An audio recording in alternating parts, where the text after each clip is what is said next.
between when it reaches YouTube now with their new way of doing stuff. So one sec. Yeah, I'm trying to hop in Hey this. everybody, Doug here from 2 Plus Stuff, and I am hanging out with my buddy Jack. How you doing, man? Hey, that's me. I'm doing well. I'm doing well. It has Excited to be been back on. it's been a while since I have done first since I've done a live show, but then also since you were there with me. Yeah, yeah, yeah. It's the 2 plus N re-rolling one show on a Friday night. Now, as you can see, I'm rocking my Corona chic haircut, which means I look like a shaggy ball of fluff, like a Q-tip that's come undone. And I am jealous of your hair, as usual. Yeah, Because yeah, I have yeah. allergies. It's quite the pompadour. Elvis You is and your jealous. healthy blood cells not attacking your body. What's wrong with you? So I'm going to go down to my Penguin cam here, and we're just going to hang out. We're going to do a few, I don't know, random conversation topics and all kinds of stuff like that. Here, let's see. On my Yeah, tell computer. me about Wild West Exodus. Sell me on it, Douglas. Okay, hold on. Let me make sure I just unplug my phone, make sure nothing broke. Okay, here we go. Yeah, so lately I've been getting really into a game called Wild West Exodus by a company called War Cradle. And it's super cool. I like it. It's kind of what I wanted Warcry to be when it first came out, where it's like a drastically simplified compared to like Mordheim, but more complicated than what Warcry actually is now. So that's an interesting thing. It's just a weird space to be in, but I'm really enjoying it. So they were kind enough to. Good.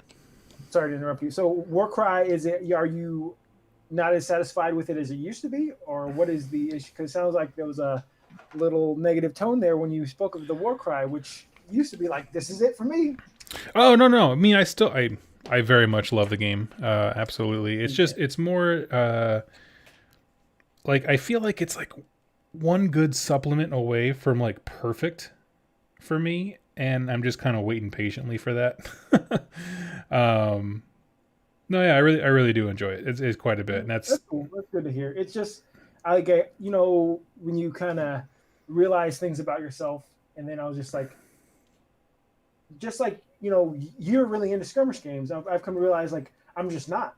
Yeah. Like the last time I played Warcry might have been against you, like for the channel. Yeah, I And think so. This is like a year and a half ago. And not saying that I didn't. I enjoyed it every time. Just like every time I play Warhammer Underworlds, I was like, oh, this was a lot of fun. Yeah. But it's like as far as like I'd rather spend that time playing Age of Sigmar. That's fair. Which I played a game last night, which was against my brother. And honestly, like I'm not that into playing my brother because we get really competitive, and it's not like why I get into the game. I get into the game to play like we do on rerolling ones, where we're cracking jokes, we're having a good time. And when I play my brother, it's not that. It's a kind of you're really nitpicky on everything. Like, Yeah. dude, no, it's shooting phase. You already said it's shooting phase, and you shot. You can't go. It's like it's cutthroat, and you realize like sometimes you're brothers, but you're not that close of friends, but you're brothers. Right. So there's things that anyway get deep dive in my life. But that game we played last night it was a Path to Glory game. We didn't film it. There was no pressure like that, and it was one of the best games I had in maybe even ever with him. That's awesome. So yeah, tell us why you were doing Path to Glory stuff, because I like that story. Yeah, so when me and my brother first got into Age of Sigmar, it was just me and him, and we did a Path to Glory. And just like in most of his models that are painted are from that Path to Glory. And so he brought up the idea, it really motivates me to paint when, we randomly roll units and like I have to paint it. And so I was like, sure, well, I can do that. And I chose cities, he chose Seraphon. And it's interesting when you play Seraphon, you can't be coalesced. No, excuse me, you can't be Starborn. You have to be coalesced. There are actually rules of what you can play, which makes sense because there are certain things where you're escaping with the general and all of a sudden you just teleport. Just insta win, yeah. Yeah, so it makes sense. And anyway, it was like he broached the idea of doing it between us just to help motivate him paint. And I was like, oh, you want to do it for the channel? And I'm glad we didn't, because I've recorded a couple of games with him to try to get on the channel. And just that chemistry between me and him is not, it sounds douchey, but it wasn't on brand. There was no banter between us. It's like very cold. No, yeah. There's no fun in what we were doing. And just able to, the pressure of not being on camera really helped him, I think. and really helped me in the situation where I was just like, yeah, let's do this. Let's have more fun. You're not worried about looking bad or anything like that. Yeah, So, no, no joke. I mean, and for folks, it's easy to be like, oh yeah, we're doing a battle report. People will just forget that, like, no, there's like a human element. Like chemistry is important. We've all mhm. seen that one, or not one, but those mini wargaming battle reports where like the guest just doesn't have the Yeah, the charm, and you're like, oh buddy, just be I interesting. probably I've scrapped a few battle reports just because like it wasn't much fun. Yeah, It was very clinical.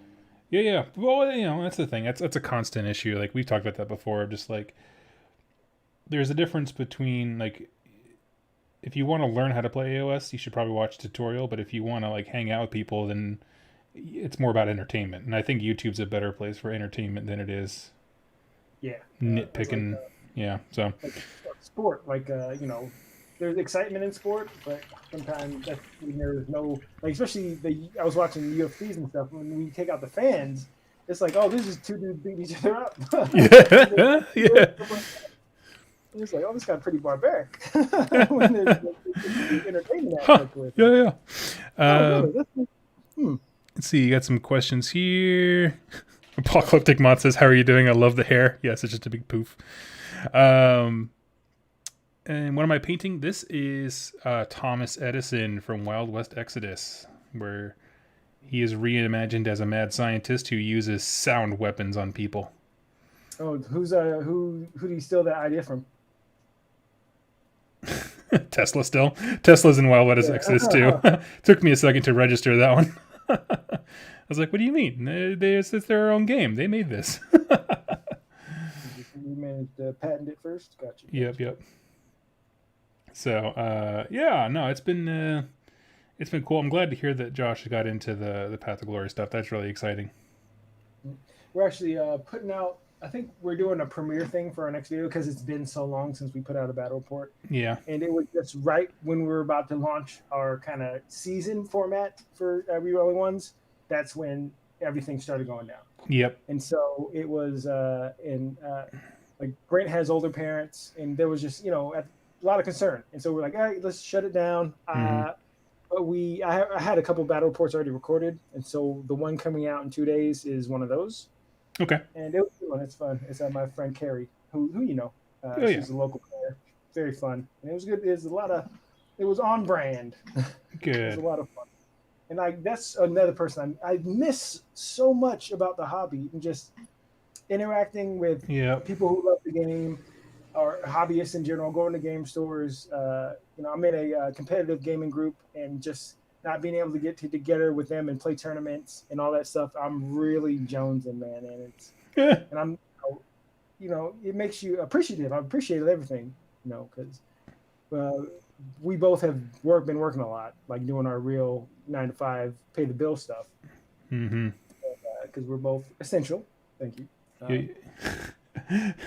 Yep. There's no monetary gain to being essential for me, but yes, so essential. And it's getting back to that point where, like, I would love to have fun in, like, my escape. My escape is Age of Sigmar. Oh, for sure. Yeah, I think that's the way for many of us. Let's see here. Let's see. Oh, a question I wanted to ask. Do either or both of you plan on releasing Soulbound live play sessions? What do you think, boss? Oh, yeah. Oh, we will. We're not, both of us will at the same time, because we're going to do a session with the Rerolling Ones guys, 2+ Tough. And I think one of my comedian friends. That would be so rad. She was down. And so she's very funny. Sally Jordan. She's on Twitch and all that stuff. And she was very interested. But this is like when the idea first came up, because it's nice to get a whole group of people who have different points of view and, like, role playing their characters. And I just wanted to get a wide variety and see how it went. Yeah. So, man, that video is going to blow up for you guys, because it's like, what's this? A girl? And she has charisma? You're not supposed to say that out loud. You're supposed to keep that to the chat. Oh, sorry. Are you saying Age of Sigmar players are thirsty? Like it's the Sahara. Exactly. Oh man, that's funny. Cool. Yeah, yeah. Let's see. Any more questions? Are there any big reveals about the realms or gods in Soulbound? Not so much reveals per se, more just like they filled out a lot of information. Like there's a whole section that's just called "Living in the Realms," where it's just a very like this is what day to day life is like, and I was like, that should have been in the first book. Uh, But they did a. I Go think ahead. you knocked it out apart with that Soulbound video. It really uh, helped me understand because, like many of your fans, I'm you. I let you do the read. You can summarize everything for me, and I can just Yeah, digest it in that. yeah, that's cool. Save Hey, me keeping me in a lot. business, man. It's all good. Yeah, but I'm speaking of learning more about the realms. I've listened to two audiobooks recently for Age of Sigmar that I really dug. I really, cause a lot of Age of Sigmar books for me are hit or miss. Some like I can listen to the whole thing while I'm at work and not retain anything. I'm like, what? Wait, what happened? Yeah. But they, GW recently released the first two um, Gotrek and Felix books, and I listened to those. The first one was kind of just it wasn't as good as the second one. The second one, Skaven Slayer, was maybe my favorite Warhammer book that I've read. I guess it was just entertaining, and like I felt like because I'm a fan of Conan growing up. I felt that they split Conan in half, so they split him into two characters, Felix and Gotrek. And Yeah. Gotrek is the guy who's badass and kills everything, and then Felix is like the ladies' man aspect of Conan. And so, but it was really cool. And it's like you think Gotrek is the main character, but no, it's told through the like eyes of Felix because he's his like scribe. And I'm saying that to get to the other stuff I listened to was Gotrek in Age of Sigmar, which is it switches it up because he's no longer like it's like through his point of view a lot, but Yeah. he also has like Felix is replaced kind of by like a it's not a witch elf, but she's a elf Mm-hmm.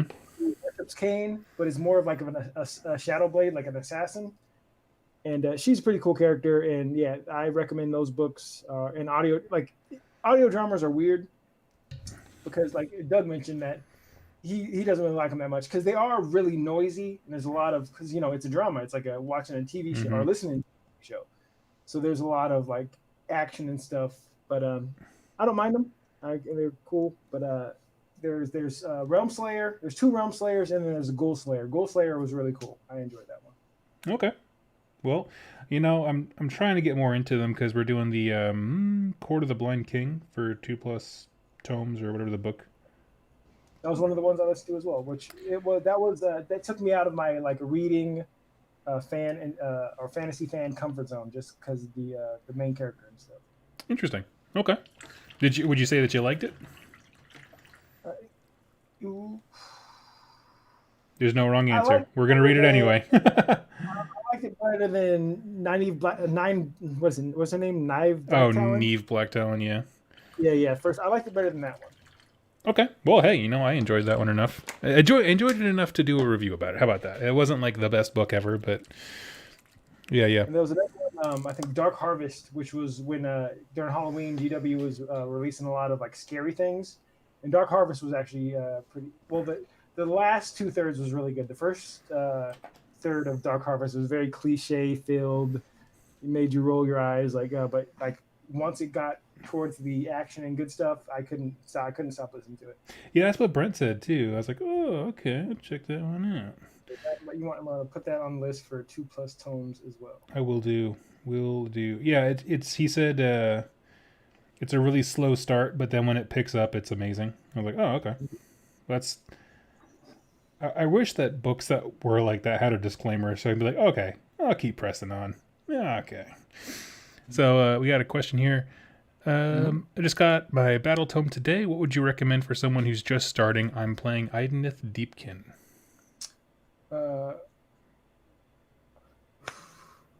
Like recommending to purchase, I don't know. or if you're like Ideneth eels are good. They're just good no matter what. Like there's not too many things that are just like bad, but also you have to ask yourself, what do you want to do? Are you playing competitive stuff, or do you just playing with your friends?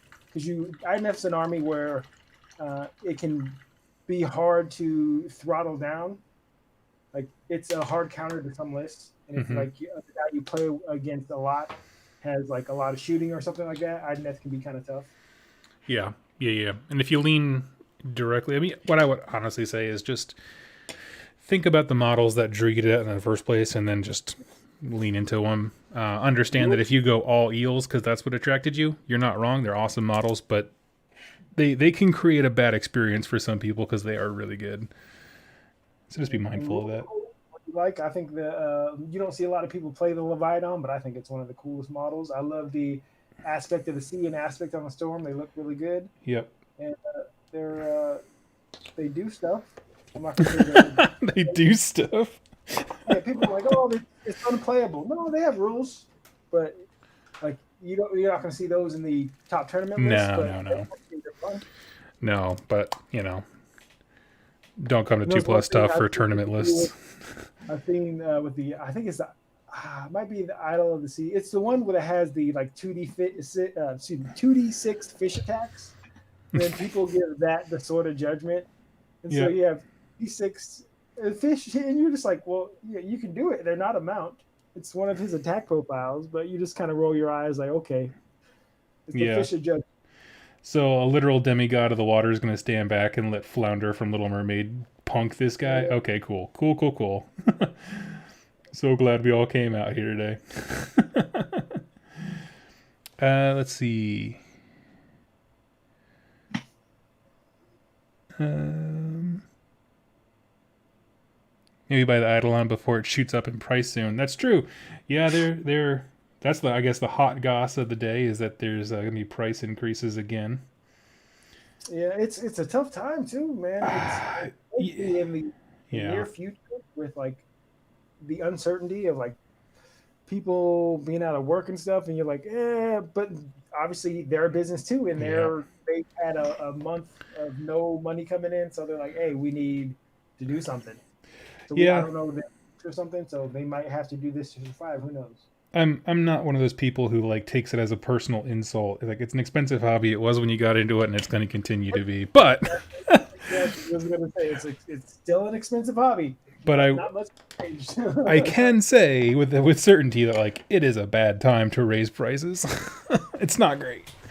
It's not the best, but they're not, you know, it's not a Yep, charity, you got to do but what you got to you do. got to do what you got to do. Let's see.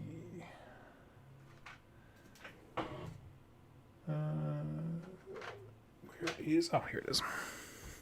Yeah, no, I mean the second that went up, I was like, I could feel the YouTube videos just like being made. I mean, they're open and honest about it. They're very like, hey, just a heads up, we're gonna have to raise prices on, or we're gonna raise prices on these models. I'm like, you can't ask for more than that. Well, that's the thing. Yeah, I noticed it last time.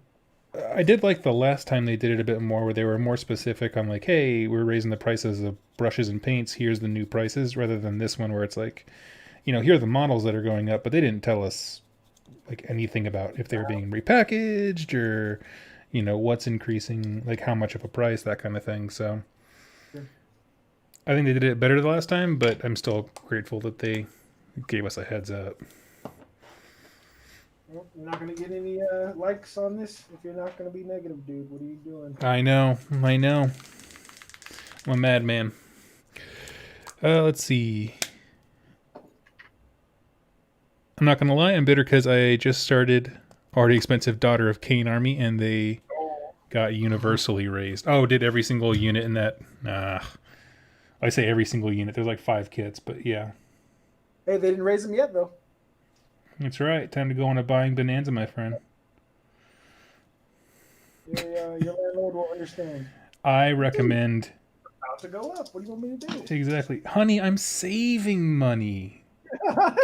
Yes, in the long run, buying all my stuff right now saves us money. Exactly. Oh, that's funny. So, yesterday, Total War fans, the new Yeah. DLC, free LC. There's three legendary lords. I think it's called um, the I don't know, the Warden and the Paunch, I think, or something like that. The Anyway, fat it's boy and Grom the the cool guy. yeah, that guy, cool guy. So Grom the Paunch is a goblin who ate some raw troll because he's a goblin and they do stuff like that. But anyway, and so he can't digest it, so he just keeps fatter and fatter and fatter off this stuff. And this guy definitely is for people in my age range and a little older because I remember this guy in fourth edition when he came out, and I'm a big fan. And so I was like, I had to get Hmm. it. Love the game anyway. I was gonna buy it anyway, but definitely this one. I remember getting the fourth edition box set, Yeah, yeah. and they had the little cards that you kind of put on a stand, and one was Elthari and the Grim, and the other one's Grom the Paunch, and they had like a rock lobber and stuff. And so I'm a big fan. Was playing last night when I should have been sleeping and painting or sleeping. But I never said what I was working on. I'm working on Iron Drakes, and yeah, I got one painted. My test model's done. And so now I am copying my color scheme on here, Seahawks as usual, which is for my order. I guess I go with Seahawks. Yeah, yeah. Well, guess why not? You can play them all together. Yeah, it's especially with cities because now it matches my Stormcast. They're from the same city. Yep, yep. Seattle. Yeah. Okay, cool, cool. Yeah, so that's awesome. I think I need to like do an update or something like that to be able to play Total War again. But I need to get on that. I really do miss that game. It's a lot of fun. What have you been playing lately? I know you're a big fan of 76. Yeah, Fallout 76. I've been playing a lot of that, but I'm slowing down a little bit just because I've kind of done quite a bit of the new content and don't want to burn myself out on it. So that's probably going to wind down this weekend. But other than that, yeah, I'm probably going to get back into Total War and More Time next, I think. Hmm. So I'm excited about those. I'm still dying to hear about the new Necromunda games they're making. Oh, really? I did not know. I wasn't aware of that. Are they going to be for PC, phone, or like console? It's going to be. I assume it'll be for PC and console. It's the same guys who made More Time. It's the same style of the thing. Ooh, that's cool. So I'm assuming it'll be for what am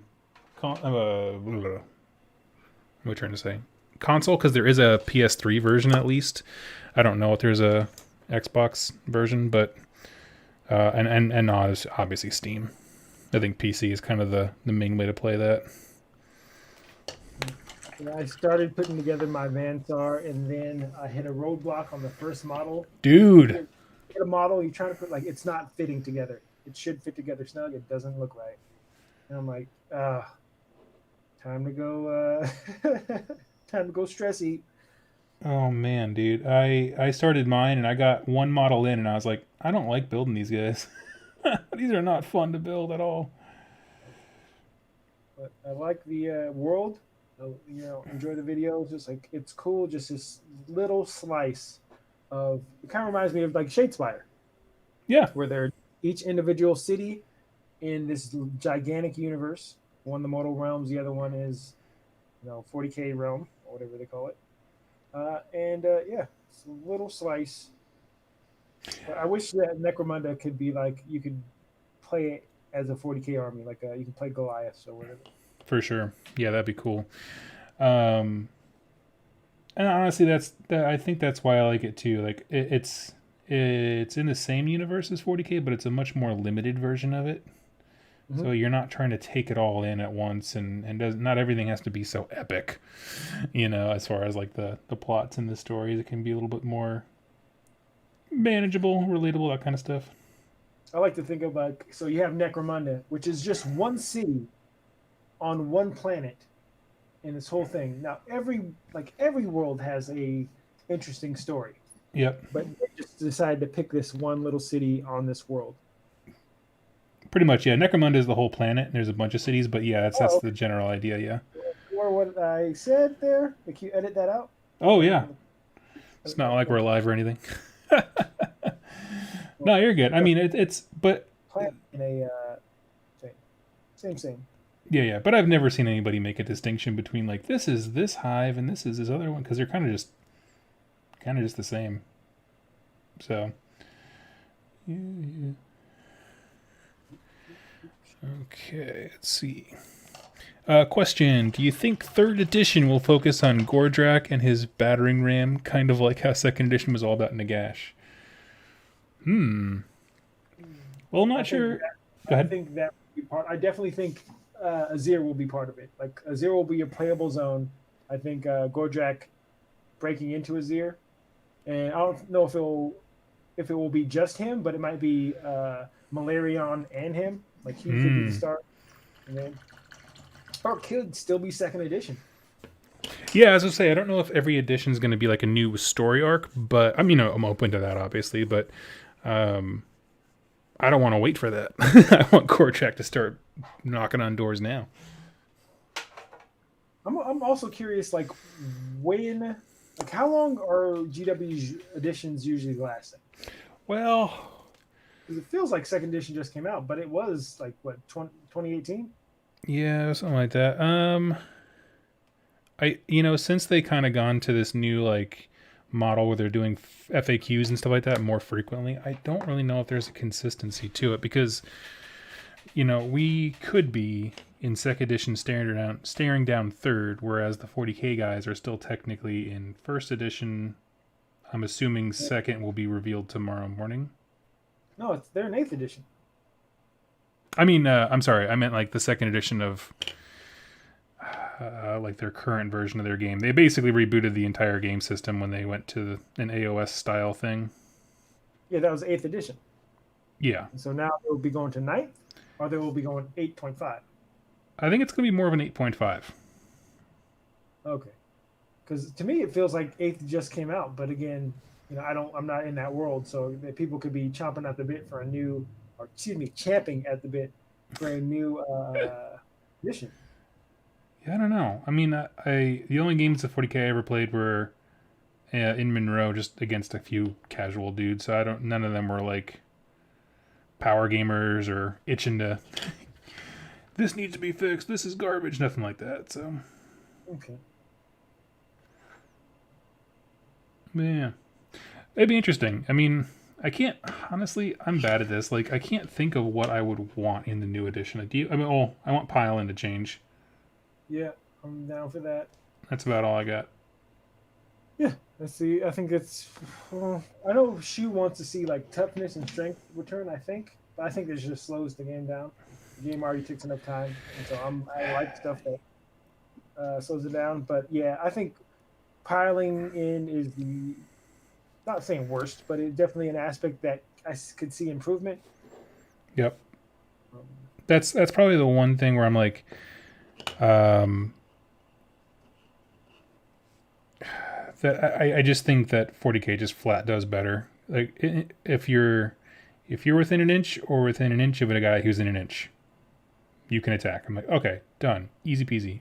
This do you have required. to pile to the closest unit model there, or like because one of the things that you see used effectively on like the more competitive games are locking a unit into combat and then putting or getting a unit in combat and then putting a unit close to that unit so they can't pile in to the unit they're in combat with, so they're kind of stretched out. I'd have to check. If someone in the chat does that, do you know by heart, like legit? In 40k, do you have to pile into the nearest unit or model? While you guys are answering that, Tristen Grace says, I'm using Necromunda kits for my Cities of Sigmar. Every model is an adventure. That's awesome. Oh wow! That what 40 KOS? Yeah.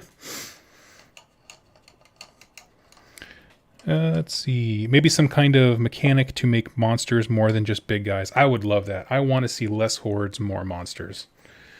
That is. If I was going to make a presidential run for president of Mortal Realms, that's what my stance would be.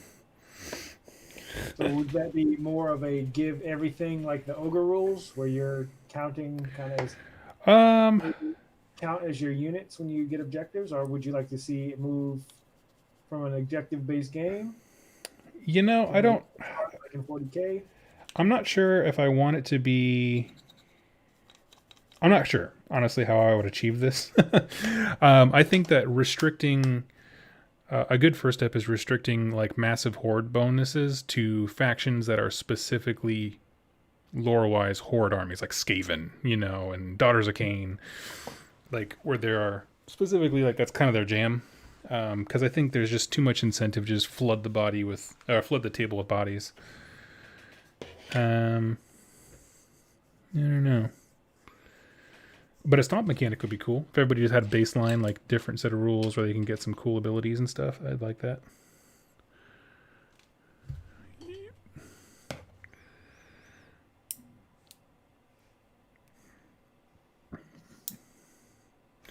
I'm going to show everybody my super high-tech way of painting magnetized weapons. So I'm going to... I got a question. Yeah, Is yeah. Super a Texas thing? Super? Yeah.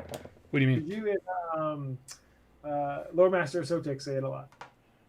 Oh, no, I think we're just positive people. No, it's unintentional. Someone definitely called me out on that this last week. I think it was in the Soulbound video. There's like, why is everything so super? And I'm just like, it's just up there with here's the thing, and yep, it's just one of your Dougisms. yep. Because like I was saying, Lore Master says it a lot, and I know you both lived in Texas for a while, so I was like, oh, maybe it's a Texas thing. No, it's just a thing I do. I just need to brush up on Where you need a thesaurus. Yeah, some synonyms and stuff. Oh man, it's mainly because like my default is to cuss, and I don't do that on the channel. So I'm like, it's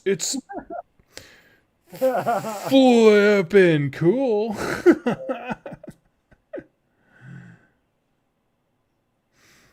So I got to make it up. Got to make it work. I'm definitely. I think you've been doing a great job on your videos. Oh well, thank you so much. Yeah, it's been it's been a crazy, weird season for everybody, but. Yeah. And like every morning I wake up, like your videos go live at like what 5 a.m. or something? 4 a.m. locally, yeah.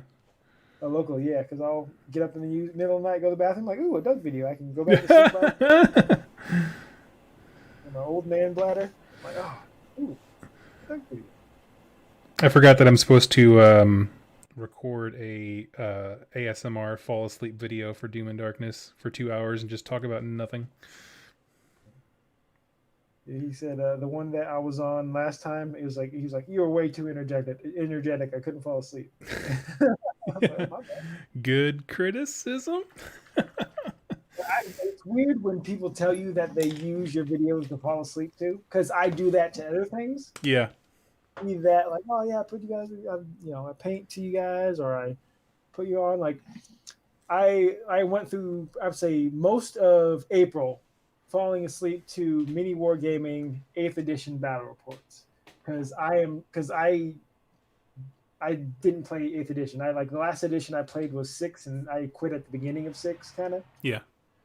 And just trying to understand the mind, and I'm gonna say enemy, but I'm just joking when I say like the mind of people who hate Age of Sigmar and are pining for this thing that used to. And so I'm trying to understand. I'm like, oh, maybe this game was amazing. Maybe I'd like to play it. I like playing Warhammer. And the more bat reps I've seen, and I enjoy their banter and stuff as usual. But I'm like, this game doesn't seem like it's the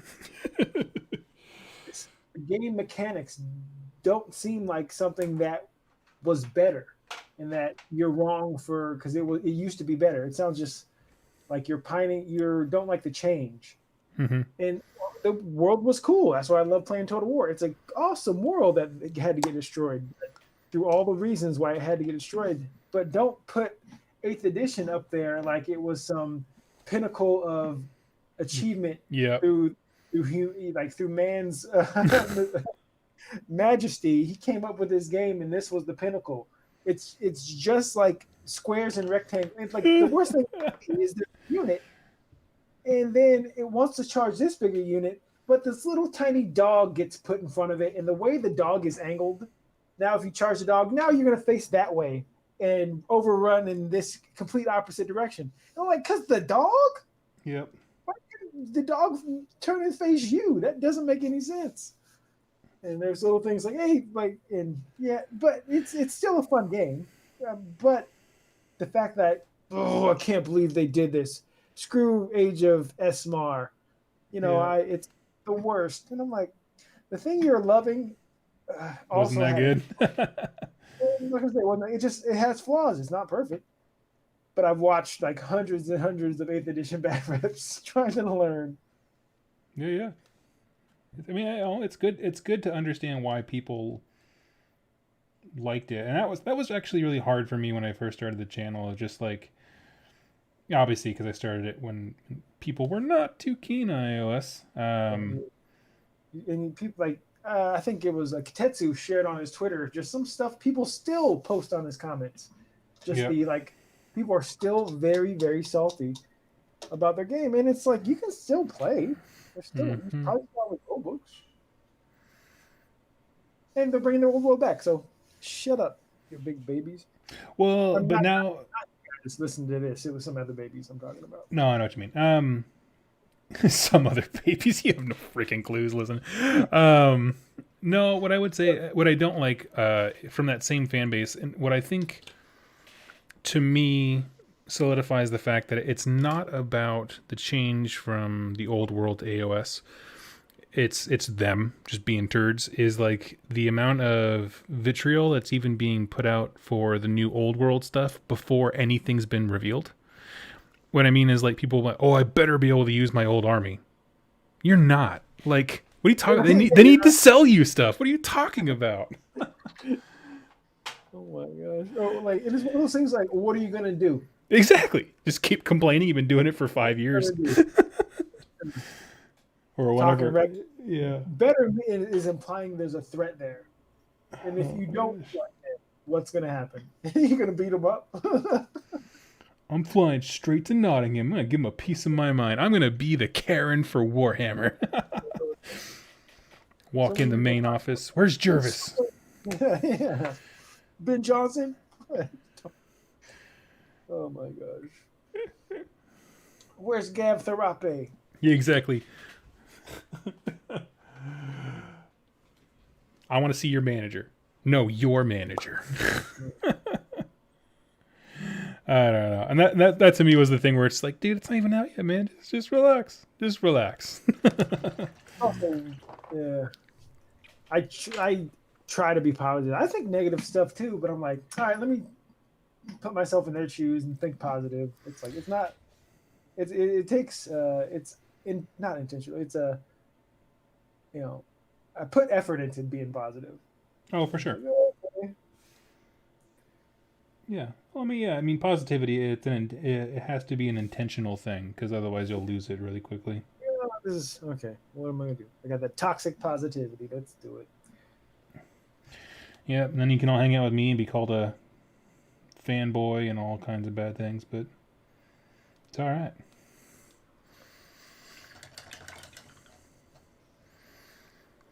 Let's see. We have... Looking over the comments here, trying to make sure I don't miss anybody. For sure. Love your fans. Hopefully some of those people in the UK who like to make fun of me will hop in here. I think it's cool about Warhammer Fantasy is the mechanic to be able to completely delete a unit. Oh yeah, like if they take such devastating losses that they run. Oh yes, but it can be so swingy. Like I killed something that is standing next to your general's unit, and you roll bad, and it runs off the table. I'm like, I don't think that's gonna happen. But it's also cool when it does. But I'm like, that's takes me out of it. Well, yeah, there's no real way around it. There were things I really did like about fantasy battles. Like, I will admit that I freaking loved being able to attach heroes to units. I don't know why, because I'm just hung up. I love the idea of like entourages and that kind of thing.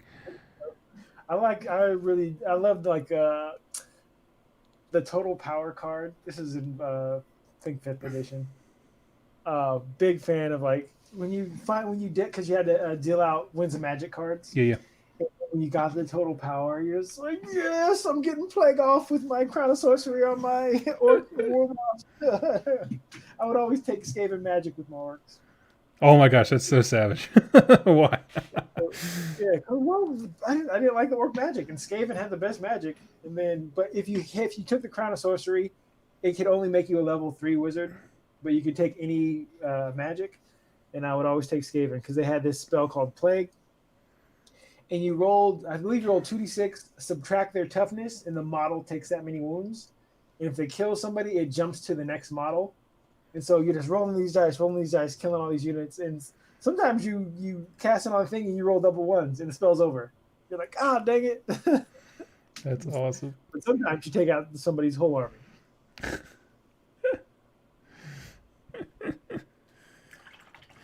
That's legit. Like, I remember, like, everybody has these Warhammer stories. I had like a Warhammer mentor, and I wish I could remember his name. He's a great guy, beautifully painted stuff. And I'm like in 9th grade at this time. Right. None of my stuff, I have like 3 painted models in my plastic gray army. I lose every single game because I don't have any strategy or whatever. And so he's just kind of, telling me about stuff and helping me. And I play him and I do my little plague thing and I beat him. And it's funny how he got so upset. Oh, really? Well, like just our relationship changed after that. He was like, "Man, you really got to paint your stuff. This is he was a sore loser. He was such a nice guy, but then he became like some people were just sore losers." Oh, that's awesome. I thought this was going to be a nice story, and it's like, no, he wasn't Mr. Miyagi. He was just. Yeah, I never beat him before, and he was like, just like if you lose to a kid, like I wasn't trying to lose. And he was talking about how cheesy it was, and I never even heard somebody talk about stuff being cheesy. Oh, I love it. Oh, there's combos or anything. You just like, I like this, so I'm gonna take it. Those days were fun, and so that's why I like Path to Glory or rolling with it. It's just like I'm gonna try my best with this. For sure. I don't have combo. I don't have any. Okay, I know. I like the stuff I'm painting these Iron Drakes right now because they're really good, and I noticed that the Rune Lord has a prayer that gives you +1 rend. Yep. It stacks, so I can have 60 shots, hitting on 2s, rerolling 1s, wounding on 2s, -3 rend, 1 damage. I'm like, that sounds amazing. I want some, and so I bought a bunch of Iron Drakes and 2 Rune Lords. That's awesome. Let's see. The days where I wouldn't even come up with that combo. I just want to push my models forward. Exactly. Let's see. Dougie Doug, haven't seen the stream in a while. Crazy, you're getting into Wild West Exodus. Got out of it a while ago. Yeah, I enjoy it. It's cool. Plus, one of the things I'm learning about myself is I love taller models, which is why I think I like the Blight Kings so much. They stand so much taller than other stuff. So yeah. Let's see. Have you played a game yet? I played a game a long time ago when they were doing the 1st edition.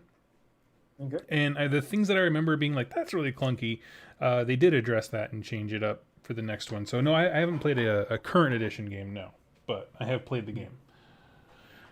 My buddy Chris, who has been on Reeling Ones once, I played with him, and it's very fun. I enjoyed it. But it's weird when you see stuff, and then you're just like, that doesn't speak to me. Oh, yeah. I saw stuff that you're painting now, like it was like Abraham Lincoln with an axe. Yeah. That just doesn't. That's like that's goofy. I'm gonna go back to painting my Seahawks colored lightning demigod men, but that's stupid. Yeah, I know what you mean. Come on, man. He's slaves. You disrespect him like that. What are you talking about? Oh yeah, I forgot you don't have white guilt. No, not here. Not in 2+ stuff. What's back now? What's up, Mr. See, Davis MMA. He's actually moving to not Vancouver, but British Columbia soon. And I gave him the idea to, since he's an MMA fighter, to change his screen name to Sigmar, but put MMA in the middle. And he still hasn't done it yet. So, boo. the other MMA fighter out there who also likes Age of Sigmar, feel free to take that idea since he's not going to switch. That's $1 million idea. Exactly. That means you're one Technically, step closer to being the Joe Rogan of AOS, which is just, winning. that's actually Mr. Mephisto. So, Oh, whatever. He calls himself anything. One time he was like, I'm the David Letterman of Age of Sigmar. You can't hey, be everything. He controls Thursday nights. Back up. That's why we had to switch to today. Yeah.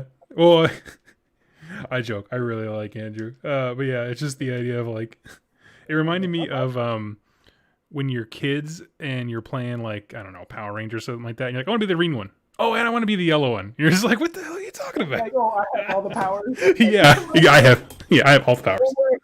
Bullrog's powers have lots of powers. That's pretty much what it is. Yep. Yeah.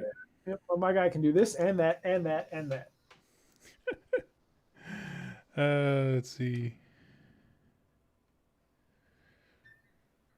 David said he made an account, just not on this one.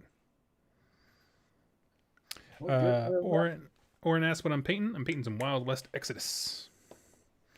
I got a pair of gun dogs. I got Thomas Edison in front of the fan drying. I am painting some Iron Drakes and drinking some drinks. There you go. Which chugging? This is vodka soda. Nice. It's Friday. I found out legit the truth. Found out that Monday was a holiday today because you're just in Groundhog's Day. Go to work, come home. No, dude, I was the exact same. I had no clue. And it's like, oh yeah, you don't have to kind of like. They're like, the start time for Tuesday is this, and I'm like, why? What about Monday? It's like, oh, there's no work Monday. I'm like, oh, and I've got a golden ticket. Nothing to do, and so I'm like, I wish we could play some Warhammer and stuff. Yeah, and, I know. It's like you can, but I'm ready to get together. But my mom had a test today because she's been coughing and stuff, and so it's just like, well, I'll just follow the rules. Yep. No, I know exactly what you mean. House, and there's people like 20 people out there, in the stands watching basketball and playing each other. People don't care anymore.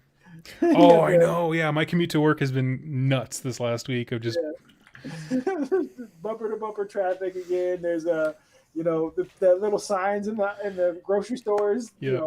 The aisle goes this way. People don't care. It's like, I feel it too. I'm ready to just get back to my life. There's no government plan or CDC guidelines for humanity just being like, nah. Which is not good, but also true.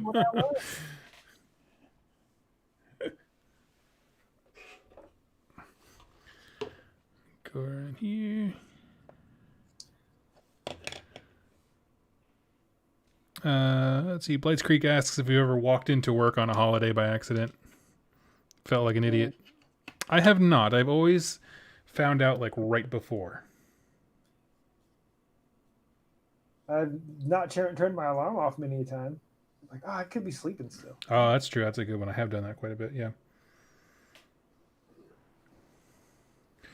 Yeah, the amount of times I've woken up on Saturdays thinking it's Monday, I'm like, oh.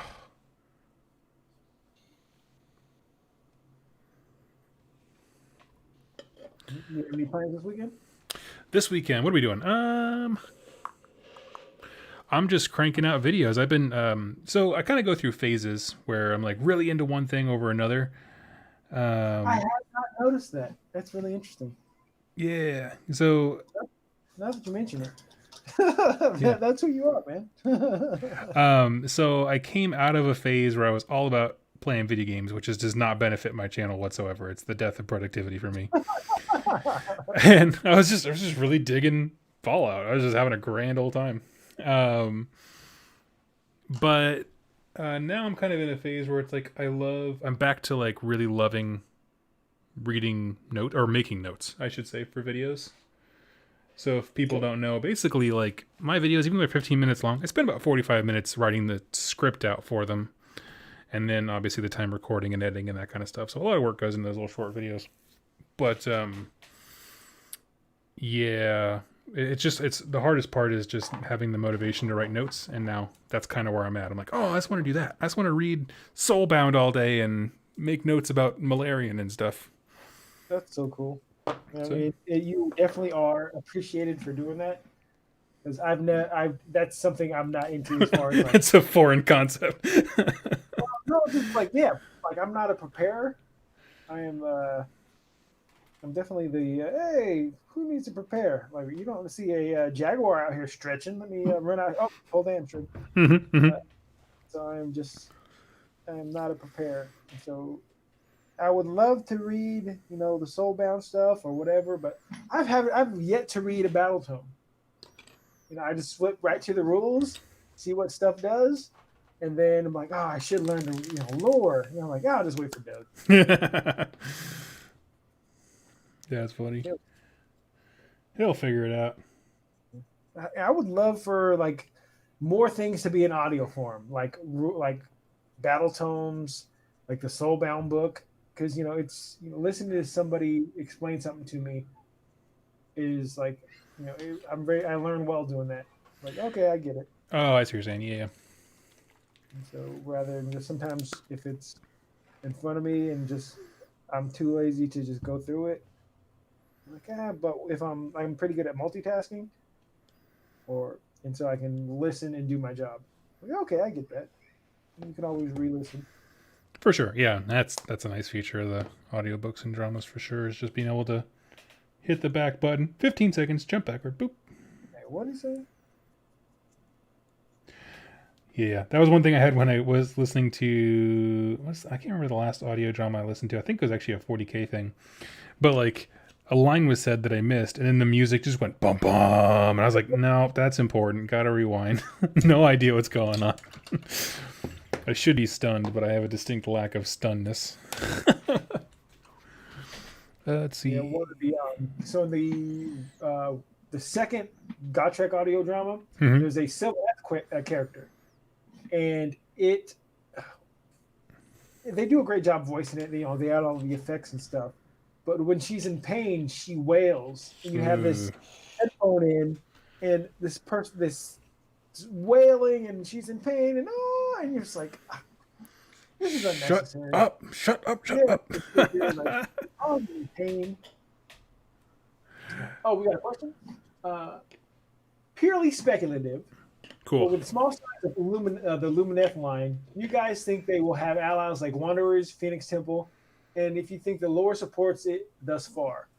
I definitely think they'll ally with a lot of elves. So I actually think maybe even Deepkin, even though Teclis wanted to destroy the Deepkin, but you can see that maybe there's some reason why they can ally. But I think they'll be ally with every elf faction. So Wanderers, Phoenix Temple, Darkwind Coven, all that stuff.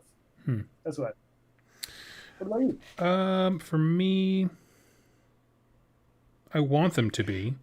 I want them to be because I want those factions to have more options. Oh, I guess Cities of Sigmar is a treasure trove of options, but I mean, I know some people are like, I want an elf army, and I would love it if this was that for them. Like a way to have like a fully uniform elf army. Yeah, I don't know. It's tough. That's what because we don't really know everything about the Lumineth yet. So to say like, does the lore allow for it? I don't know. I don't have the book yet, but it'd be cool if it did. That's one thing the Court of the Blind King did for me. Yeah. Make me realize, Adneth are elves. Yeah. 100% elves. They act like elves. They're just underwater, but they're elves. So. Yep. People who are like, I need an elf army, Adneth are definitely that. For sure. Yeah, I mean, man, after reading their entry in the Soulbound thing, I was like, man, why don't I have a Deepkin army? And then you reminded me that I did for like a hot second. Yeah. When they came out, you had them. But it's just, I talked about just being Adneth out. And I'm like, it was too, like, I was ready for it to be over. Yeah, that was like a miserable release. I remember that now.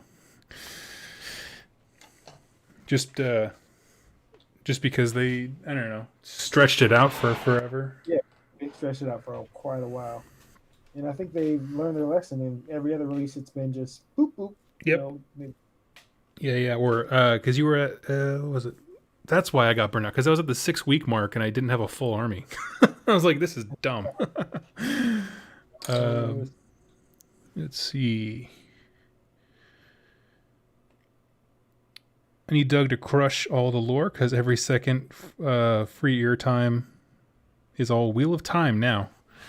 There you go. oh, well, I'm a big Wheel of Time. Oh, that's from Davis. No.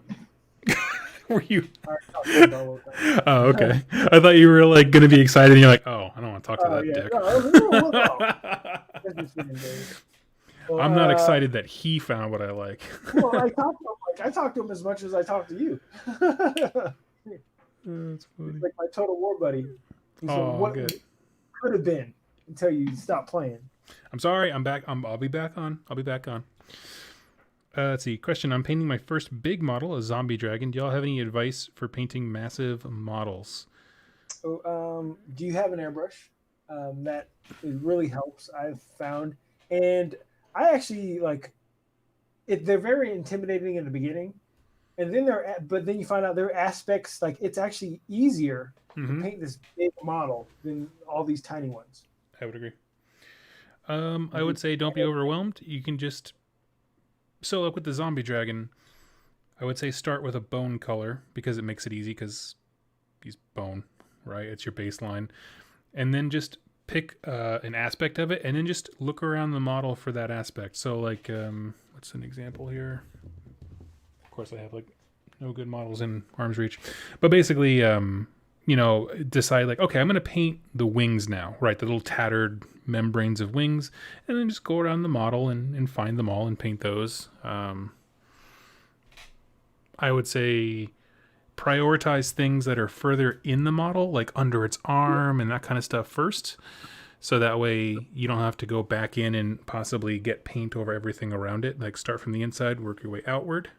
Inside out, definitely. Yep. I painted a Terrorgeist before, which is this kind of same kit, and I if you can subassemble, paint it subassembled, like meaning paint stuff for that goes inside. Because I remember on the Terrorgeist, I was trying to paint its little inside guts, Yeah. and I wished I painted these and then put it inside the skeleton rather than trying to push my brush in. So subassemble stuff, but like subassembling can be a headache too because you're painting stuff that nobody's gonna see until you put it together. Like I didn't even need to paint that. Nobody's Yep. looking at this. Yep. 100%. As I typically don't do sub assemblies unless it's like a very separate piece. Like if it's like a ship and then a guy riding it, I will leave him off. But otherwise, I don't know. My buddy did Nagash and he did like all the different swirls separately. I'm like, nah. Ain't nobody got time for that. I'm cool. Let's see. Okay, so we're going to go into wild speculation time.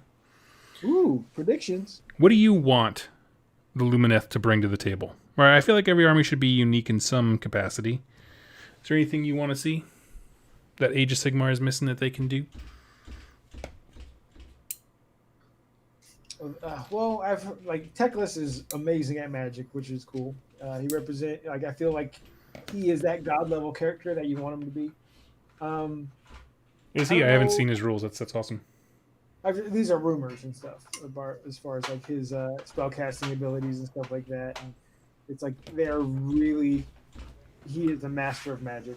Everybody's a master of magic, but he's one of them. You know, he's on the Mount Rushmore of people who are the master of magic in this game. So I would love that Mount Rushmore, just him next to a Lord of Change. So Teclis, Croak, Nagash. Who is the Nagash? Definitely. Would Croak be on there? He just only had +1 to cast. I don't know, but if Croak's on there, they have to make the Balewind Vortex beneath him. Just that's just the only way he comes. Croak on the Bellwinds on the Mount Rushmore of spellcasters. Teclis, we'll put Nagash, definitely Nagash. And then that fourth spot is the one where it's a head scratcher. Who goes on the fourth spot on the Mount Rushmore of spellcasters? All right, chat. You pick. Who? Oh, and for Davis, he's a Canadian. Mount Rushmore is like this thing here where we have four of our presidents. So you might have like a prime ministers that you put on there. It's a Three or giant, something. yeah, it's a giant mountain sculpture with some of our most famous presidents.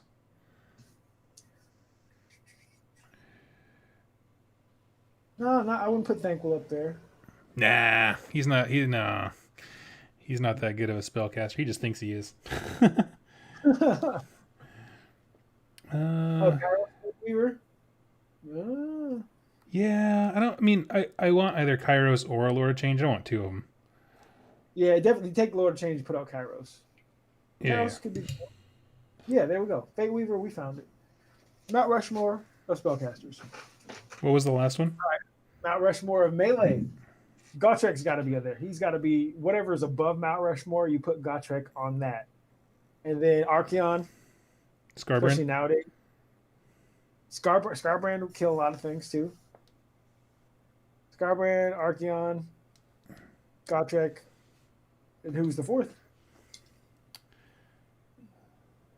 Trudeau would get blown up at Mount Rushmore prime ministers. Trying to think. If there was some way to make a model of Celestant Prime coming in on turn 3. Specifically turn 3. That's a good, because you got Keepers of Secret. They're still, that fight last is still good. It's true. Cute,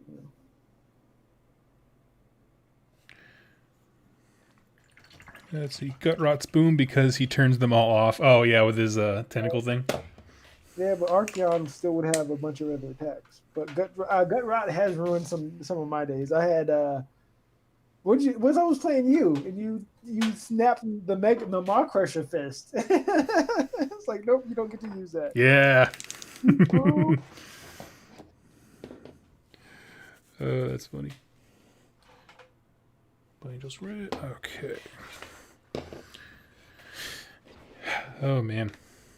Let's see. Tyrion. Well, we don't know anything about Tyrion yet. So I see where you're going. And I hope you're right. How about that? I hope you're right.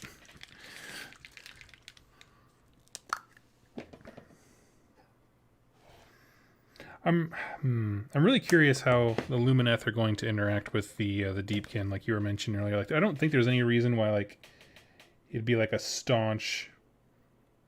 We refuse to work with you, but I'm very curious how they'll view them. Could be a jealousy. Well, there could be like adversaries. Like, for instance, so Grey Rider Fastness, they can't ally with Sylvaneth because Sylvaneth hate them. So much deforestation. Yeah, they are like they're enemies actually. And so you could see like maybe Deepkin resent the Lumineth because they're like, they have the same father, but one father disowned and not only disowned, tried to kill them. And so they could just really despise the Lumineth. That might be interesting too. And maybe when Malarian comes out with something, or if Tyrion comes out with his own army, maybe they ride with him. They just hate Teclis.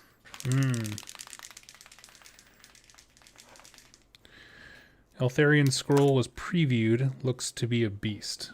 I have not seen it. Oh yeah, the armor. Is it a unique thing? Is it like a special character, or can you give him items and stuff?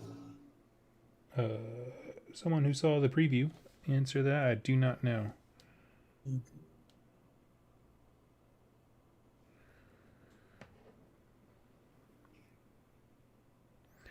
Let's see.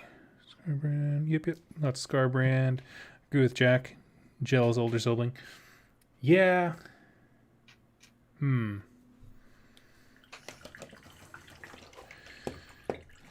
Faramir and Boromir were still friends, so maybe they can ally. That's true. It's funny as I almost didn't get that joke because I only know Boromir. I don't know Faramir. And I really only know Boromir because of the movie The Interview. Oh, the James Franco thing? Yeah. Yeah, he's obsessed with Lord of the Rings, and He's like, I thought you were going to be my Samwise Gamgee on this journey, but you're not. You're Boromir. And the guy, his best friends was like, I don't know what the hell that means. He's like, what a Boromir thing to say. Like, I love it. Oh. I saw that movie when it first came out on Netflix. Oh, I love it. Yeah, yeah. I don't really like any of their other movies, but for some reason that one, it just like went straight to like Doug's top list. Did you read any of the community articles, the deathmatch things they were doing? I read the AOS one and breezed the 30K Primark one. Yeah, I didn't read any of them. I just looked at the pictures, like, oh, this guy won. We don't mean reading. But it was like Davis mentioned, or Sigmar MMA just mentioned Archeon one due to plot armor. Like, how did it work? Did like who got the charge? Was there a magic phase? How did all these things work? Um, I don't know. We can pull it up here. Let's see. You don't know. Okay, fair enough. Fair enough. Community. It was something kind of iffy at best, right? Kind of like when you're in the final turn of a tournament at table one, and someone does something, everyone's kind of like, Let's see. So here's what it says: Grand Marshal of the Apocalypse versus the God of Death. This would be a class for ages. Archeon took the initiative and charge, so Archeon, okay. His magic useless against Nagash's supreme power, so he kept unbinding him. A total of 8 wounds staggered the great necromancer, but he quickly rallied to deal 9 back with his weapon. In his own turn, Nagash's magic failed him, which... What? I guess if he took 8 wounds, I don't know. That seems rough. Well, Archeon has a 4-up magic shrug or something. Oh, that's right. He does. Okay. Nagash caused another 6 wounds in combat, then received 5 from Dorgar's various attacks, leaving him just 1 successful Slayer of King strike away from destruction. Archeon swung the blade, rolling 4 hits, 3 wounds, and Nagash failed a single save, taking 3 damage, crumbling to dust. I mean, if you would ask me who would win if a one-on-one thing, Archeon would beat Nagash. I think they should have probably done, I don't know exactly, they could have done this, but maybe a best of 3 or best of 5 between each. Because I think you would get kind of the average out. But hey, then it wouldn't be because sometimes there are upsets. Then it wouldn't be a death match. Yeah. It would be a best out of 3 match. Like, what's the game? Shadespire. Underworlds, there we go. Usually you play those as best out of 3. Let's see. Was Gotrek left from that article? Yeah, I didn't see Gotrek in it. Yeah, I think when he first came out, they did a little thing. And yeah, he beats everybody. Yeah, it turns out he's just a killing machine. His weakness, none of those guys have. Yep. I think probably the best shot out of him, like whoever could have the most number of attacks. So maybe the Eidolon of Mathland might be, or the aspect of the storm or something, whatever it is. The one who has you just need to throw a lot of attacks at him. And whoever has the most attacks would have the best shot, but he would just kill you on when he swung back. Yeah. So he got the really bad, and he's a beast. See, it's tough because some of these heroes are so much more part of a bigger whole than others are. So like Alariel, I don't think would get straight punked, right? If you and I were playing a game and I had Alariel and you had Archeon, right, which is the first round, was and she got punked pretty quickly. It doesn't factor in stuff like Wildwoods and being able to teleport around the board. Then I can shoot you with magic and kind of play dodgy. It's just they literally set them up and had them run at each other. Where you're just like, but that's not how all these things play out. The game isn't one-on-one fight. It is, there's an army. And we fight each other at points and stuff. 100%. Speaking of points, there was what was the dust up in our local community the dust about up. power? Oh yeah. So we were chatting. Basically, there's a store here that has their own Warhammer Facebook group, and one person, and I don't like this. Okay, somebody asks a question. Don't ever do this on Facebook, people. You ask a question, and then when someone tries to answer your question politely in an educated way, sharing their opinion, the person who had asked the initial question shuts them down and says, like, that's stupid. You know what I mean? So it's like, you don't really want to learn. You just wanted to vent or something. I don't know. Yeah. You wanted the platform to like, you wanted the soapbox. Exactly. Yeah. So this guy, there's this guy. Here, what happened was this guy goes up and says, like, hey, I don't understand why in 40K people think that power level is good. The game is really well balanced with points. And just kind of complaining about how people should shut up about power level is generally what happened. And so our good friend Shu chimed in and was said, well, hey, here's a few things like an AOS. You know, it works a little differently. We do still have power level-ish points because they function the same. They're just written differently. And here's how it works in AOS, and it does really well. We enjoy AOS quite a bit. That's all he did. But this guy was like on his case nonstop about like, here's the differences, here's why you're wrong, and so Shu was kind enough to bring it to our group of just like, so what's the difference between like power level and points and that kind of stuff? And honestly, like, I certainly don't get it to the point where that guy seems like vitriolically angry about it, but for those of us who do play 40K, chime in. Do you play with points or do you play with power level? For me, I would play power level because I understand that, like, if you're not familiar, 40K, if you do power level, you can basically build a squad however you want. It doesn't account for the individual weapon loadouts of models in a unit. So you could, in theory, if your unit's allowed to, take all of the best guns ever. Now, of course, the kits don't come with that many weapons, so it would be awkward, but you could do it. So that's the basic idea, is just points prevent that kind of thing from happening. But, you know, honestly, all I do is play narrative games, so I wouldn't play against someone who did that anyway. I like the aspect of building, like building. It just reminds me of building lists growing up playing the Panic. For sure. I like that. Yeah, but the fact that there has to be a better thing and you're wrong if you like the other thing. It's like, no, you do.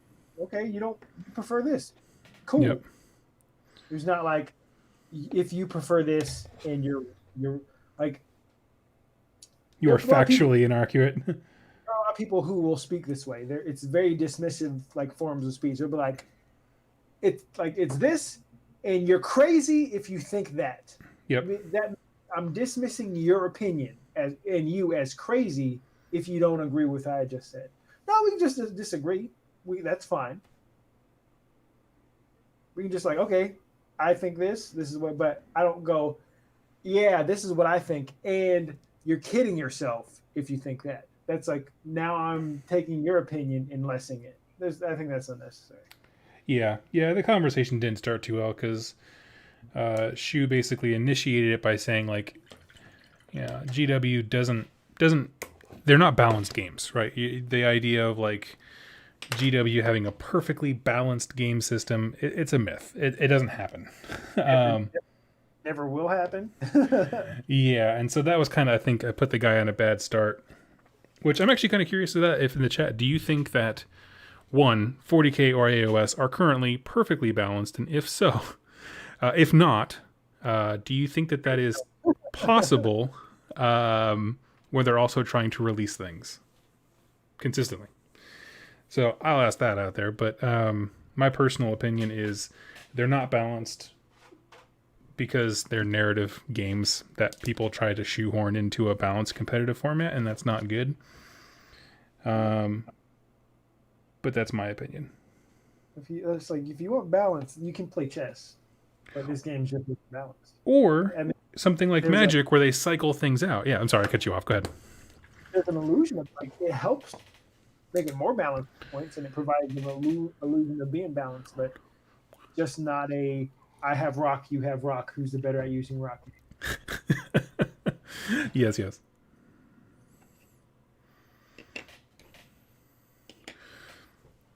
I'm waiting for answers to pour in here. I think they should be just getting it now. All right, so for Wild West Exodus, I have Thomas Edison just about done. He's got to finish his base.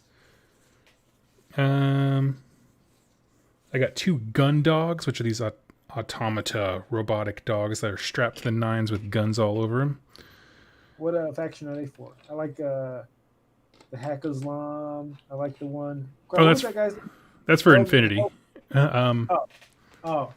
the Helvet guy who betrayed everybody and gave his country the technology? Yeah, Helsinki Markov. Yeah, who's that guy?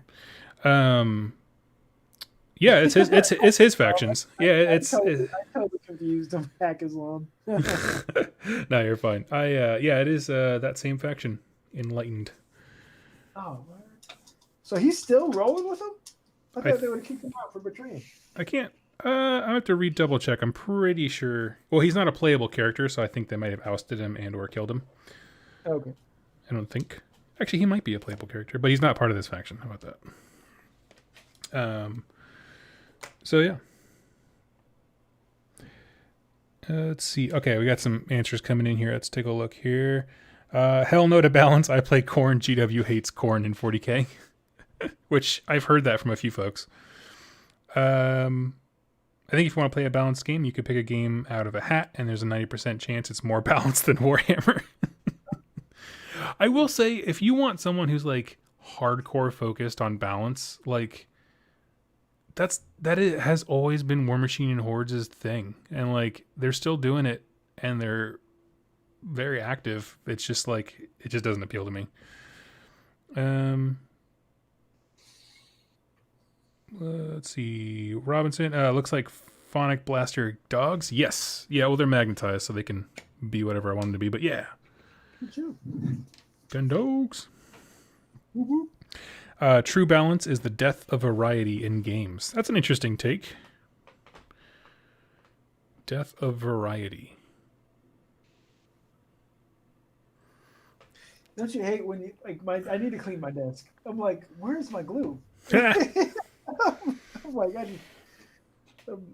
all right. Yeah, I gotta clean my desk here. I know I have glue. I have glue. I use glue. And it's just surrounded by paint. Let's see. Okay, here's a question for you. Let's see. It says,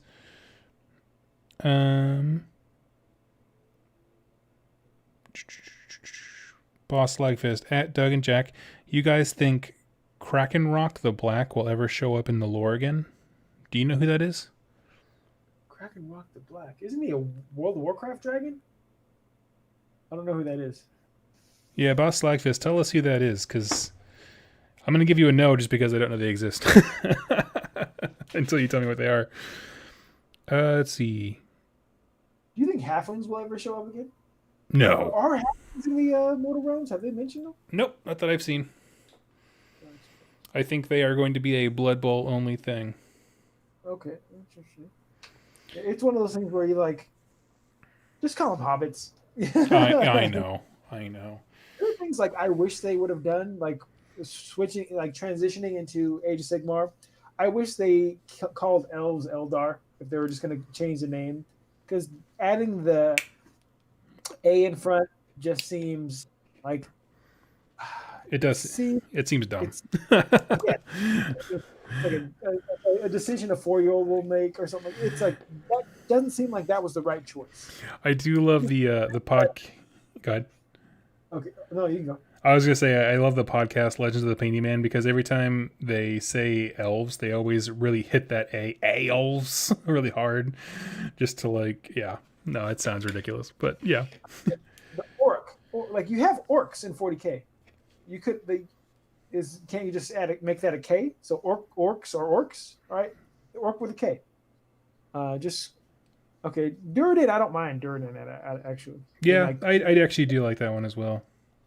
One thing that the Gotrek books really transitioned, because I think he represents the people who hate Age of Sigmar, just because he hates Age of Sigmar and points out all the stuff that people like calling dwarves Durden, and they're like, "Oh, why are you calling us that?" But we're Durden. And he's like, "No, he's refuses to change." And so that's cool. Or like Brayherd, I don't mind instead of Beastman or whatever. I don't mind that. But just the elves and the orcs, I thought was kind of like, like they could have, spent another day or two. Exactly. Go on a second cocaine bender before you put that in print. I hear what you say. I'm gonna keep spitballing. Let's see. Davis asks, does War Machine and Hordes not have a new game coming out? They do. It's called Warcaster, and I don't know anything about it other than it is also a skirmish game-ish. I think more skirmishy than War Machine and Hordes is in terms of like fewer models, and characters are more important, that kind of stuff. I know they went through Kickstarter and that was a big deal, and I haven't heard of anything about it since. So it might have gone on down like a wet fart, or it may have been successful. I don't know. Let's find out. I have friends who are like, I met at Age of Sigmar tournaments who you'll run across people like this who just like GW is the big brother or whatever. They're For like sure. They're like the main thing, and anything that's not GW is good. And I'm like, but I'm such a I've drunk the Kool-Aid. I'm like, I don't want to learn anything new. You can't teach old dog new tricks. This is what I'm doing. Especially I have way too much stuff. I have a YouTube channel. Now you want me to go play this other game coming out? I'm like, man, I'm cool. Yeah, no, I get that. For me, it's more to do with, other games are frankly cheaper, and I get very invested in the background and the worlds of all these different games, and so I love them. Let's see. Looks like 2,300 people want to play Warcaster, and so yeah, it's fully funded. I don't know where it's at right now in the creation stage, but yeah, that's awesome. Good for them. Hey, Nick. Nick says, "Mike, why don't you answer me?" Yeah, Mike, what's going on? Mike's a jerk. Anyway, Mike. Who's Mike? I think it's Davis. Oh, okay. Yeah, Mike. I know I had a friend named Davis in high school that was his first name, so I just assumed. Let's see. Okay, here we go. Krakenrock the Black was the originator of all dragon ogres. Apparently, he survived the end times and revived the dragon ogre race. He was in Azir when Sigmar came and okay. I don't remember seeing that in Azir, but I'd like them to. Survived? Well, that's pretty cool. Yeah. Oh yeah, so if people 8th edition people complaining, there were god beasts back then. Krakenrock the Black is totally a god beast. You're a dragon ogre. Change my mind. Yeah, that sounds like a god beast to me. So that was one of the things where like getting into AOS, I was like, you just read it and like, what the word? Stupid. And then you have like Gotrek or Grimnir fighting a god beast. Really, you're like as big as its pinky nail, and you're supposed to fight it. Well, that's the thing. So, to put this in perspective, okay. So Grungni and Grimnir are the twin Dwarven gods, okay. And we know from the description of Grungni that he has all the same dimensions and proportions as of a dwarf. He's just as big as an ogre. Okay, which means he's huge. He's like 7 or 8 feet tall.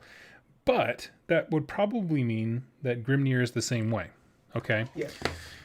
The thing is that if you look at the art where it's like super baller, like Grimnir's like, I don't know, got the mother of all salamanders in a headlock or something like that, that means that thing is just not very big. Yeah. And the two of them were like having a fight that like leveled mountains and stuff, and I was like, no. I mean, Mhm. yeah, I don't know. I mean, obviously, like I'm assuming because they're gods, they can like magnify and get bigger and smaller. And there's a scene where Sigmar does that. Peter Repulse that throws some. Yeah, throws exactly. Yeah, Rita Repulse. Make my Grimnir crow. Oh, that's awesome. At Doug, the Beast of Chaos literally only mentioned him in like one sentence. Okay, I might have missed that when I did the Beast of Chaos week because I didn't know him from the old world. But yeah, okay. Let's see. Who is the He's a playable guy in Total War. He's a dragon ogre. God, I can't remember his name. I can't help you. I don't know. Let's see. Cold Shoulder. Doug, what are you working on? Wild West Exodus. Yes, you are correct. I have the Enlightened. They take dead bodies and basically use them as computers. So they cut off the legs of this dude, plugged into his brain, and they strapped a gun to his arm. So he's just like this little zombie guy. It's pretty Don't they cool. have 40K? Do it. Don't they have those in 40K? Like I see a lot of like robot guys that look like Yeah, they call them servitors. Basically, like they just modify the human form and use them as the workhorse, which is cool. I like that. It's super dark. that's what the book Dark. I mean Dark Harvest. So it's obviously dark's in the name, but they made me realize how that book made me realize how terrifying Sylvaneth can be. Oh, It's like really? Now I want to read yeah, it. yeah, it's really good. And like Sylvaneth are like terrifying. You realize like, oh, if they're like, because this is taking place near Greywater Fastness. Hmm. That's why I was saying like, oh, they're enemies. They're at war. Like how terrifying Sylvaneth can be.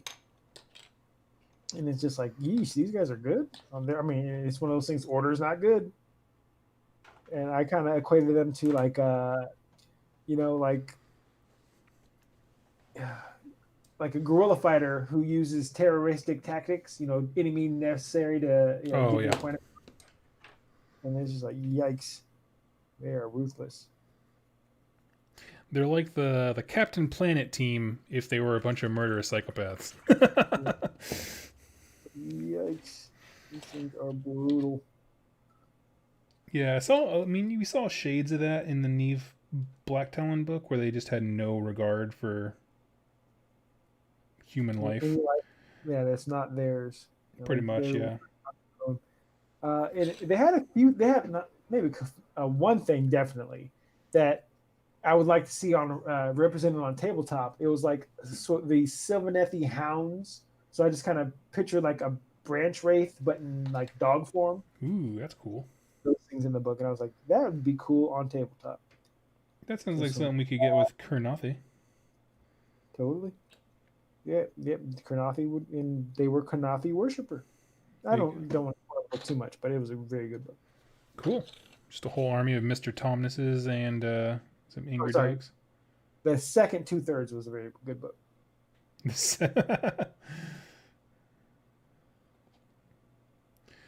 Let's see.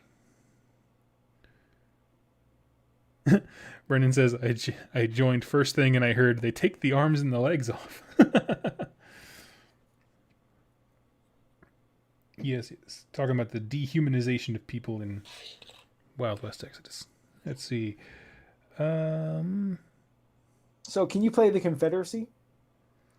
they've already been defeated, but there are some like specific characters, yeah, who were a part of the Confederacy. So like General Lee and Stonewall. Stonewall. Yep, Stonewall Jackson is playable. I mean, if you wanted to What be one about of those, what about uh, that? yeah, just show up to game night and be like, the South will rise again, and everyone's like, no, no, no, no, no, no, no, no. Whoa, whoa, whoa! Which is it's just sad, but that's also like that's the equivalent of like Chuck Norris showing up at his Daughters of Cain army dressed as one of them, where you're just like, okay, he's getting into it, and then, but if it's like Confederacy soldiers, like, no, no, no, don't get into that. Shut it down. Let's see, Atreides, I think that's how you pronounce it. Good seeing you at Nova. Yeah, dude. Nova was a blast. Oh yeah, I'm going to Nova if it happens. Fingers crossed. I mean, it should happen. Come Well, on, you gotta go, Doug. It's gonna be like 5 blocks from your new house. what are you talking about? It's Iowa.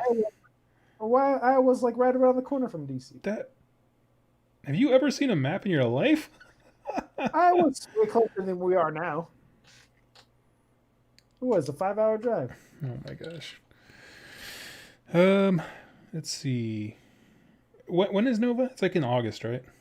It is the last week of August, first week of September. I well, I actually can't. My mom's coming to town for the first time. Oh, oh, cool. She's Oh, I get to meet Mrs. Graves. With her. Well, I'm sure you'll still hear the profanity from where you are over in DC.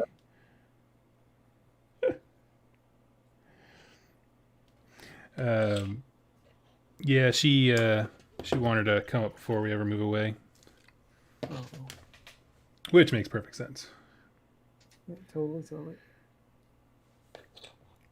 So yeah, won't be able to make it, but very excited to hear your experience about it. And I mean, I am definitely planning on going next year.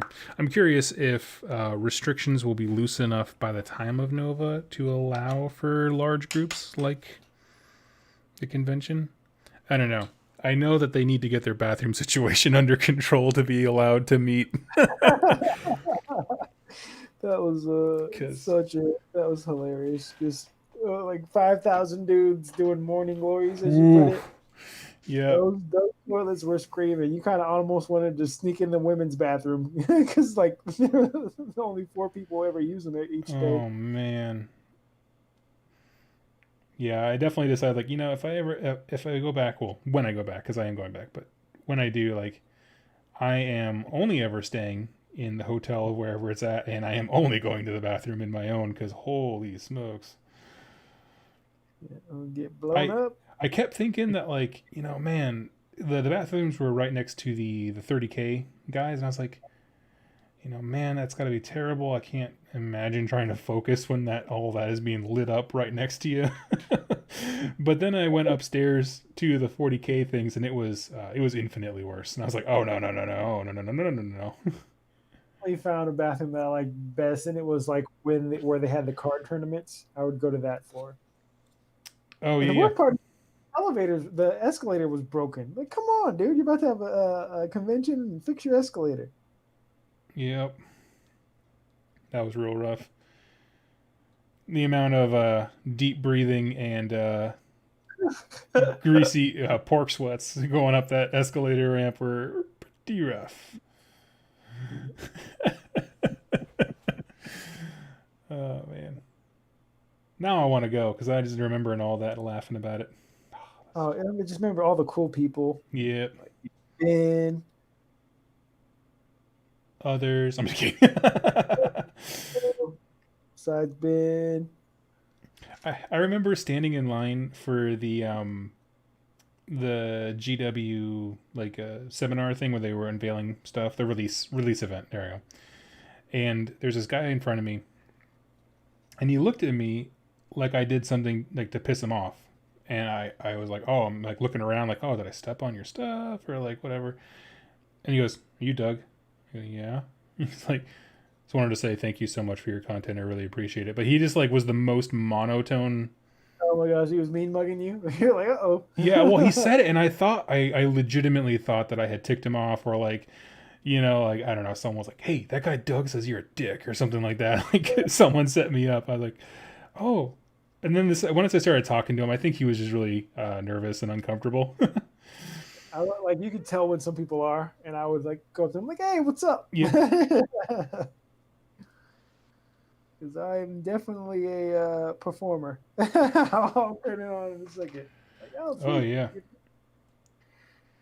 Yeah, my favorite part was every night you being like, man, I gotta turn in tomorrow. I gotta get to bed early, and then I get a text message that like midnight, you're 2 tequilas in, and like, hey, we're going over here. This guy has beer in his room. YOLO. Yeah. Oh man.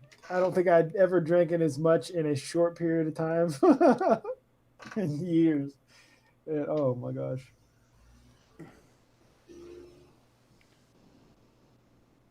I think the whole of the event, I think I had 5 drinks max. Oh man, we got to double that this year. Come on. Man, I had 5 drinks the first day. Let's see.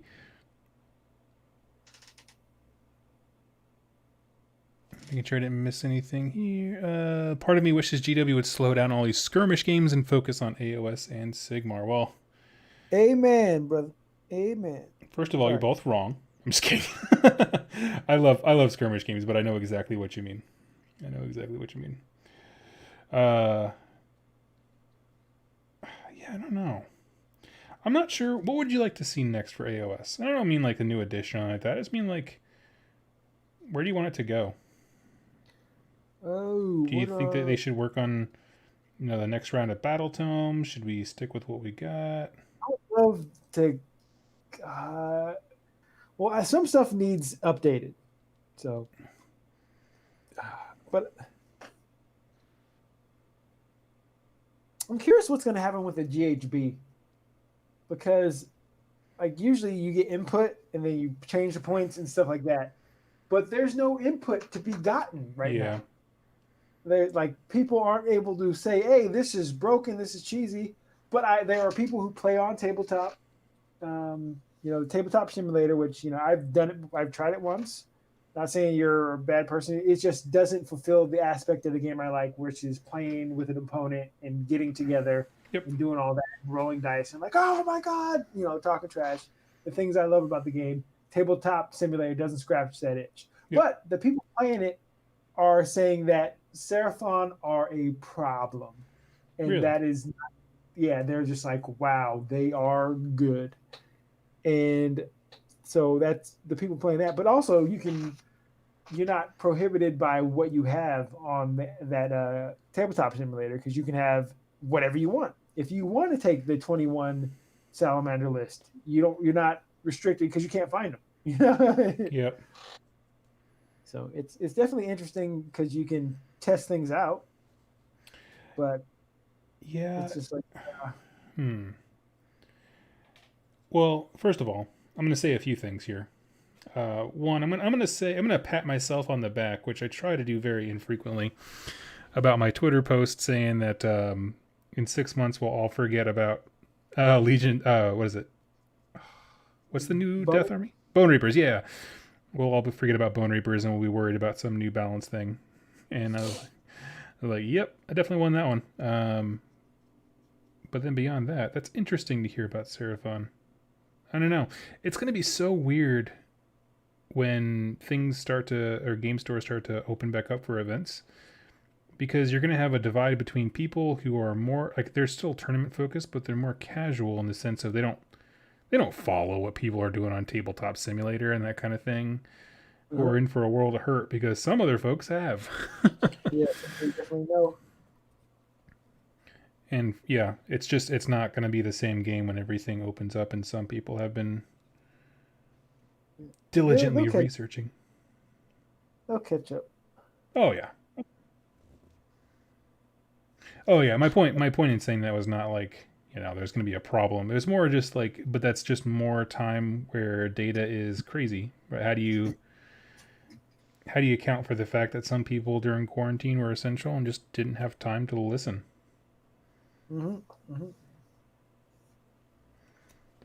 So yeah, it's interesting. Let's see. I've been one of those guys playing on Tabletop Simulator and play Seraphon, and they are amazingly good right now. There are a lot of builds and that are killing it in there. Yep. See, Who Okay. said that? Well, I believe it because someone else said it, Jack. Well, who said that on there? Let's report him to GW so he gets kicked out. No. Let's snitch on him. Let's see.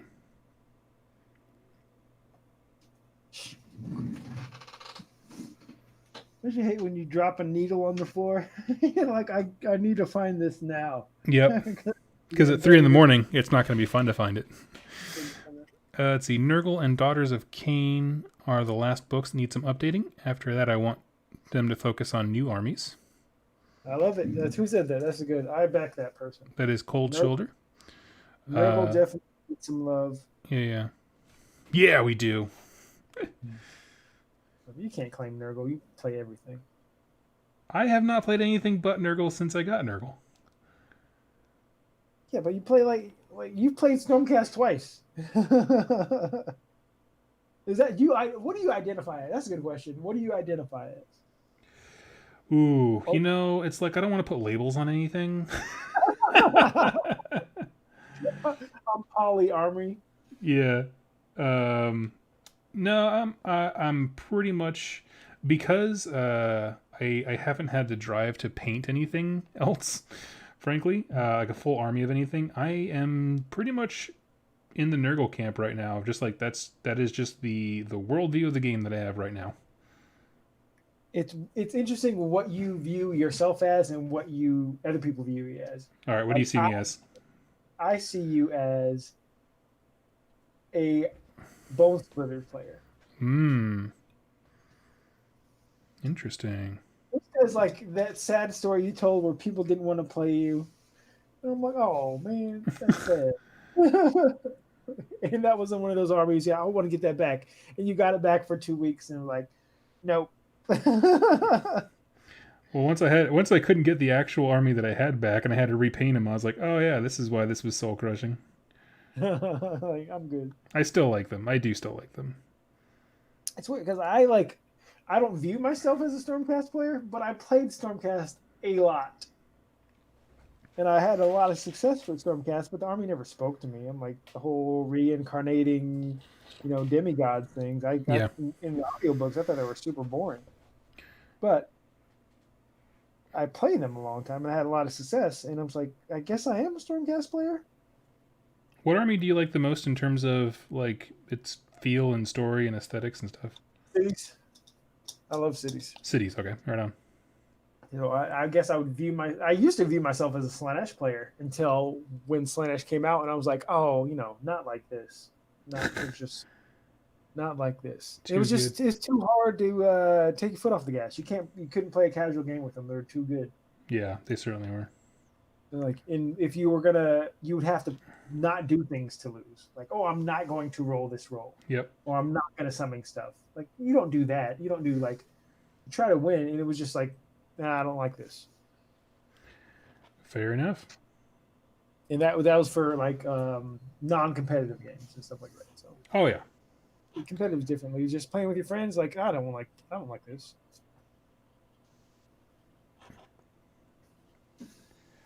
For sure, yeah. That's tough for some armies. I don't know. I guess to me that's kind of like if I had to say that any book could be described as a failure, which I don't like doing because it's always somebody's favorite. But when it's not versatile enough to have different kinds of game experiences like competitive or casual or narrative. Man, that's real rough. Like it's just so good at all of them. Mm-hmm. That's probably the closest that I would come to saying like, that one's probably not a good book. Do you just have Nurgle now? Have you gotten rid of everything else? Yes, I have Nurgle and enough Chaos Warbands for Warcry to probably make a Slaves to Darkness army. Oh, that's awesome. I have armies that I own that I forget that I own. I have so many armies. Like what? I have my buddy, him too, Blake up in Canada. Yeah. He has my Flesh Eater Courts army. Yep. Just like, oh yeah, I have 2,000 Flesh Eater Courts up there. And let's see, I gave him a bunch of my corn. I gave Greg a bunch of my corn. I have a corn army. I have Glacier Quartz, Stormcast, 8,000 points of Cities of Sigmar, which is too many points for that thing. Slanesh, Slaves to Darkness, Gloomspite Gets, what I bought off my buddy. And I like Greg has the Fire Slayers you had that you sold to me. They're at Brent's house. I'm like, oh yeah, I have a Fire Slayers army. It's just not here. And I also have War Clans, which is 3 armies. Yep. That I got from you. That Bone Splitters, the and they're beautifully painted. And it's just like, I have too many things. It's just too many. And he's like, oh, studio armies. But I'm like, we haven't put out content in like a month and a half. And I'm like, I'm surrounded by Warhammer stuff. But yeah, okay, I want to play. Because I'm like, I'm getting to the Doug point where I'm like, I need to sell something. This is just too much. It's a real thing. It feels good. Yeah. But I don't want to lose. I don't want to lose any of my babies. I'd sell the Flesh Eater Quartz. I've never been like too attached to them. I'll take those off you. Oh, word? Okay. But if I sell it to you, I got to sell them Doug prices. I mean, yeah. Here you go, $3. I had a KO army. I was like, oh, yeah. Shut up. $3.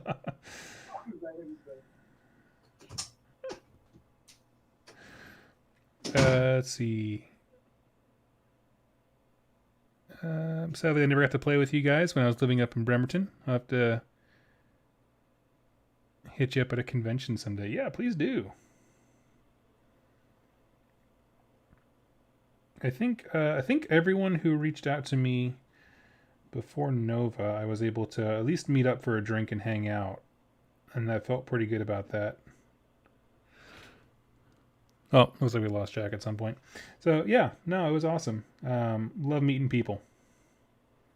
But you find out really quickly, I'm just a boring guy. Because the first thing I'm going to say is, oh yeah, well, I've been working on this. And then people go, I know. Because they've been watching the channel where it's just like, well, okay, I guess I had nothing to add to this conversation then. I'll just stand here.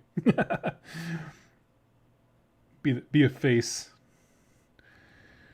Let's see. Cold Soldier, I have over 6,000 points of Slanesh, Seraphon, and Bone Reapers, all armies that have bad reputations for being OP.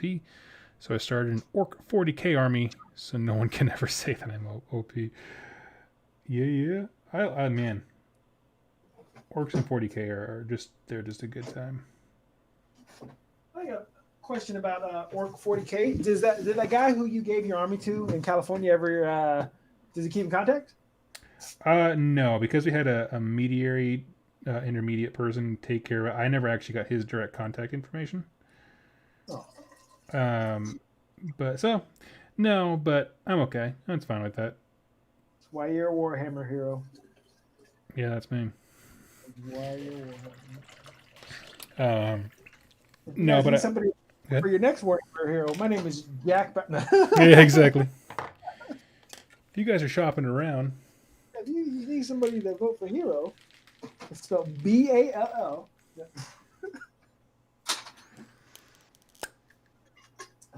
And I can be your hero, baby. I found my glue. It was in the living room. My Huracanum, I broke the horn off a guy. So it was out there. My brother didn't take it. He just goes straight to blaming Josh. Oh.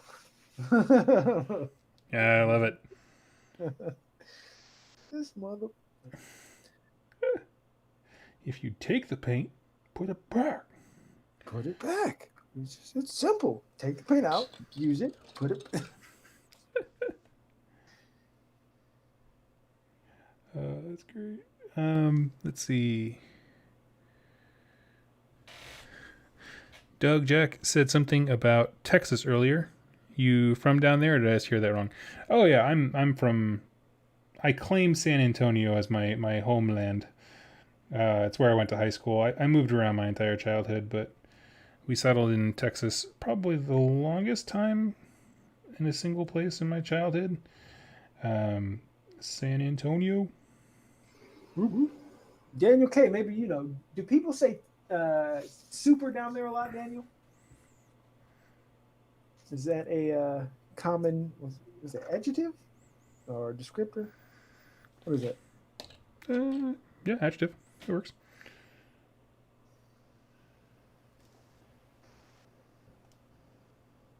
Oh, wait for him to reply here. Let's see.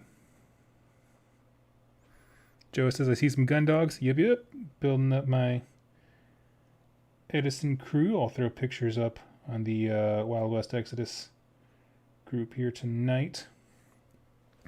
Basically doing a very rough and dirty job on the zombie guys, just because they're not my favorite models, but they are cool. They add character. It's kind of like, like an individual Moonclan Grot in AOS. You look at that model, you're like, well, that's got looks kind of dumpy. But then if you see a whole table of fully painted ones, you're like, that's beautiful. Yeah, it's kind of that effect. How many model? Like you said, the posses are not that big, right? What's the max you can have in a posse? Well, I've been trying to math that out, and I actually asked the makers of the game. I sent them a message and was like, I want to be able to tell people this. I think an average for a gang is probably going to be about 13 dudes. Okay. But the extremes of that is like the Abe Lincoln Secret Service one that I painted up. That one's probably going to be about 8 models of like super elite things. Whereas these guys, the Enlightened, because they're kind of like if we were going to make this a fantasy game, they're the necromancers. They can have buckets of dudes. I mean, they can. Let's see. How many dudes can they go up to? I mean, they could. It's kind of like the Plague Monk thing, where it's like you could put 300 models on the table, but no one ever would because they hate themselves. Yeah. They could do something like that. Okay. Let's see. What are, can you name off the factions? Not the. I'm just curious. Yeah, so there's lawmen and outlaws, so your cowboys and sheriffs. Then you have Union, which is the U.S. government. The Enlightened, which is these guys, the technocratic people. The Hex, which is corrupted by an alien folks. The Order, which is there mainly to hunt the alien folks. So that is what? Are the Order alien as well? Influenced by them, yes. Yeah, it's like these people are pawns in a greater game of minds they cannot comprehend. A very, what's the guy?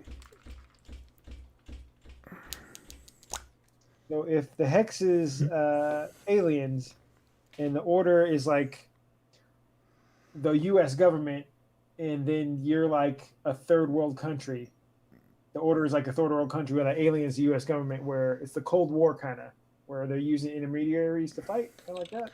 Sort of, yeah, like proxies, where they're just using humans to their own goal, but we don't see it that way. We think we're like, oh, we're chosen, we're amazing, but they're not. What else? There is the Native Americans, and Warrior Nation. That's what they're called, Warrior Nation.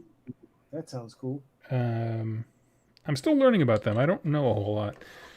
And there's one more. What is that last one? It's gonna bug me.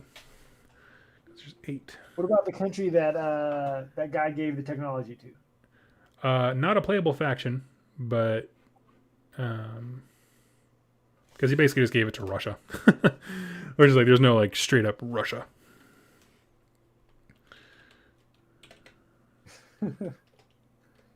Gave it to Hexazone. Yeah. Let's see.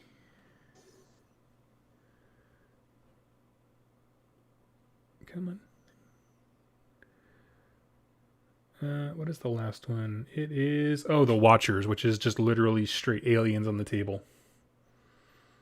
Which is probably my least favorite. Okay. Like Watchers with like a big head, like Marvel.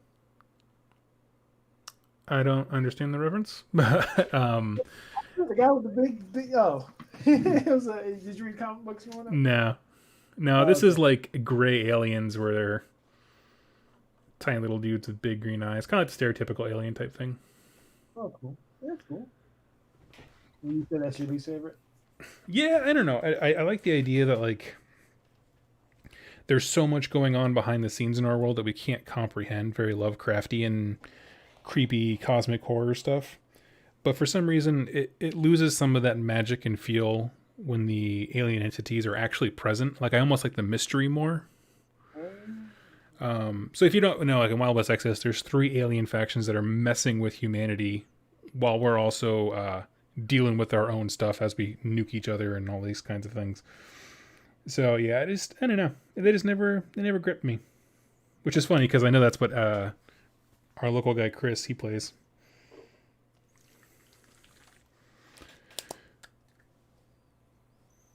Let's see. They are playable. They will be playable. Oh, okay. Joe Kronk coming in with the win here. Let's see.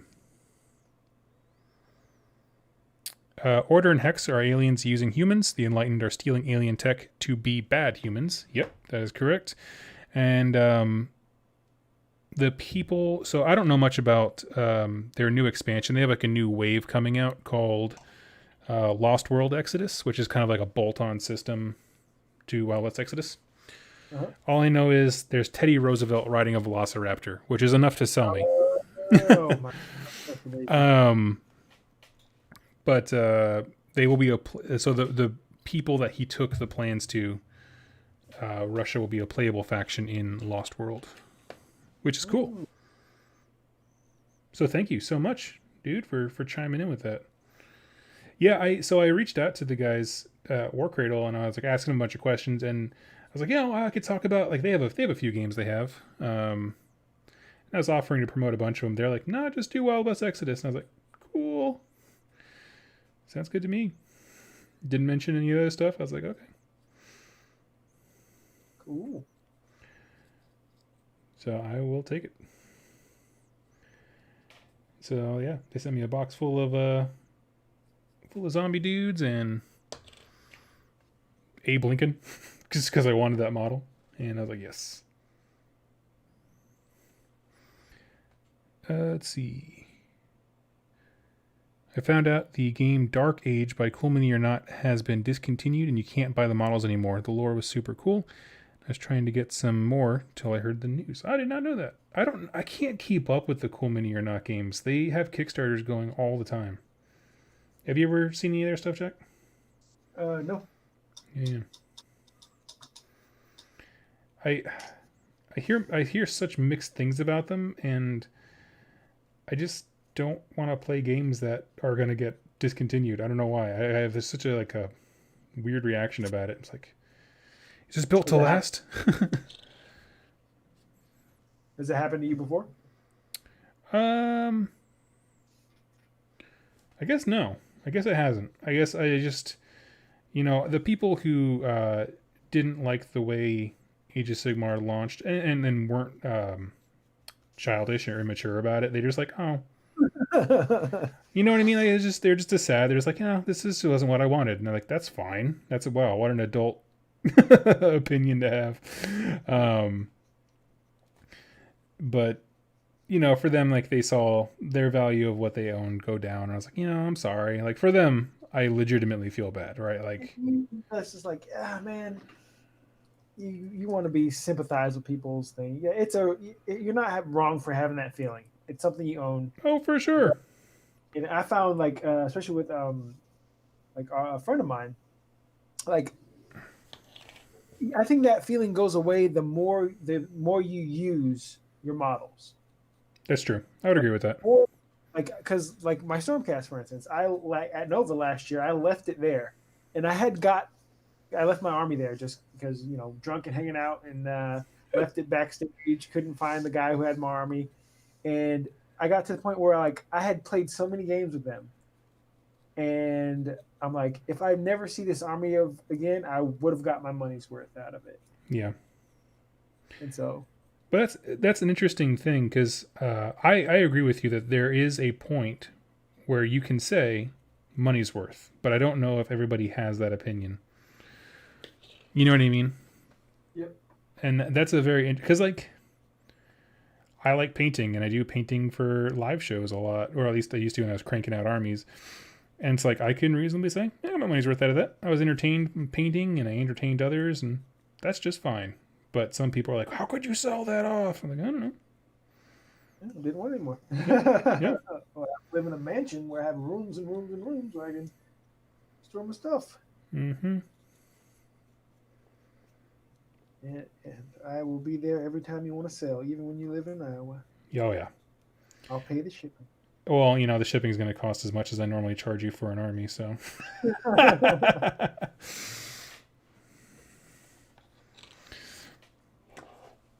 Let's see. Do you like Lumineth? Do they are they calling you?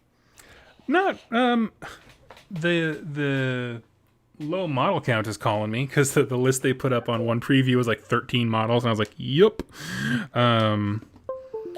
No, honestly, I would probably say the Giants would be calling me more than Lumineth. You know what part of the things that are exciting me the most with these new releases, seeing amazing painters do their own paint jobs on them, and awful painters Oh do yeah. terrible paint jobs on Yep. them, and just looking at both things and just like and unique color schemes and all this stuff, just seeing different paint jobs on them. Because Mm-hmm. like okay, a squig army, right?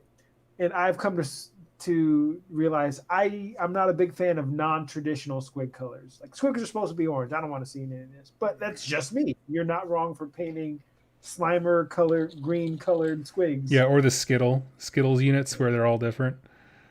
Yeah, I think what really I talked to oh, I see.